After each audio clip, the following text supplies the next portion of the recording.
দেখেন এবার সুযোগ আসছে। আমি দলমত বলতে চাই না, রাজনীতির মাঠে কে কোন দল কোন মত সেটা রাজনীতির মাঠে, কিন্তু এলাকার সন্তান হিসাবে আল্লাহ যদি আপনাদের দোয়া সহযোগিতায় একটা বার নিয়ে আসতে পারে, দেখেন কিভাবে অঘটনটা ঘটাই। 5 বছর লাগবে না, 2 বছরে এলাকার চেহারা পাল্টে দেবে ইনশাআল্লাহ। এই যে জমিরুল সাহেব এমপি হয়েছে না, কাঁচা আছে ভাই, করে দিয়েছে। এত লুটপাট, তারপরেও কিন্তু কাঁচা রাস্তা নাই বাড়ির পাশে। কার মানে খালি বুঝেন, আমরা তো আল্লাহর রহমতে 1 পয়সা লুটপাট করবো না, কিন্তু চিন্তাটা করেন, আমরা যদি ধর্মনগর কাশীপুরে এমপি পাই, নেতা পাই, তাহলে কি অবস্থাটা ঘটবে ভাই? সহজ প্রশ্ন না? সহজ কিনা বলেন? এর চাইতে আর কি সুযোগ খুঁজেন বলেন? এবার আসেন, আমরা আসলে এতটা পিছিয়ে পড়া, অবহেলা, বঞ্চনার একটাই কারণ, আমাদের এই এলাকার মানুষ, আমাদেরও বড় ধরনের দোষ আছে 2টা। কয়টা কথা বলবো? হ্যাঁ, মন খারাপ করে যাবে না, শুনতে। একজন উপরে উঠে 10 জন বলে ঠ্যাং ধরে নিতে নামা। আমি একবার নোয়াখালী গেলাম, অনেকবার গেছি তো, একবার নোয়াখালী গিয়ে নোয়াখালীর স্লোগান দেয় মারত ঠেলা। কি বলবো, মারত ঠেলা মানে?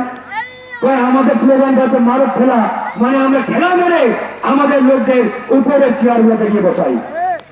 এবার আমি তারা বললাম, ভাই আমাদের এলাকাতে স্লোগান আছে। আমাদের রিক্সার উপর দেখি 70-80 বছরের বৃদ্ধ, 50 থেকে বেশি বয়স রিক্সা চালাই।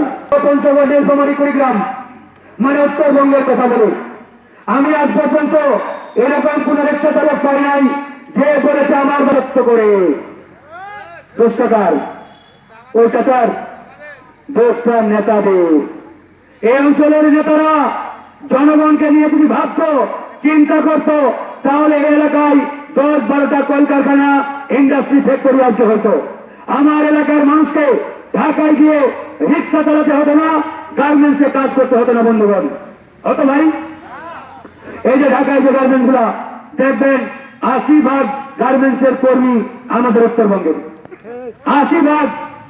আর ওই জিএম, এজিএম, সুপারভাইজার, বড় বড় পদগুলো আছে না, এগুলো তো দেখবেন সব দক্ষিণবঙ্গের লোক। এই যে আজকে চিন্তা করেন, মুরব্বীকে সামনে বসেন, গলা নামিয়ে কথা বলো, পুলিশ প্রধান কিন্তু ভনিয়ে বলে। কেউ কারো ভালো দেখতে পারি না, কারো ভালো সহ্যও করতে পারি না। এভাবেই আমরা আমাদের এই অঞ্চলের নিজের, মানে কি বলবো, নিজের অবস্থা নিজেরাই খারাপ করেছি আর কি। নিজের 12টা নিজেরাই বাজিয়েছি, এই জন্য আমরা এতটা গরিব। আমাদের নেতারা আমাদেরকে কখনোই উপরে উঠতে দেয় না। আর আপনি লঙ্গি ছাইরা যেদিন পাজামা আর পাঞ্জাবি করবেন, ওই দিন কিন্তু আপনি নেতারে গুনবেন না, বলবেন আমি একা 100। অনেকে চাকরির জন্য 15 নাই হয়েছে কারবার, তাহলে ও আমার পিছনে আসা। এর আগে যে সরকার ছিল দেখা বলে, ভাই দুঃখের কথা, এত কষ্ট করলাম, এমপি সাহেবের পিছনে দৌড়াই, সময় দেয় 24 ঘন্টা রাজনীতির পিছনে। এটাও বলেছি পিএসকে 15 লাখ 20 লাখ টাকা লাগলে দিনু, খালি একটা চাকরি দরকার। চাকরিটা ছাড়া বিয়ে করতে পারতেছে না, বুঝুন তো কারবার, চাকরির দেয় নেই। তা আমি তারে বললাম, তোর চাকরি এখানে হয় নাই বলতো? 1000 কোটি টাকার মালিক, কলকাতায় মার্কেট আছে, আপনাদের নিয়ে চিন্তা করলে ভাই। একটা খালি সহজ হিসাব দেই, এর আগে একজন মন্ত্রী ছিল, নাম তার সাইফুজ্জামান, ভূমি মন্ত্রী, ল্যান্ড মিনিস্টার। এর বিদেশের মাটিতে 365টা বিল্ডিং আছে। কয়টা?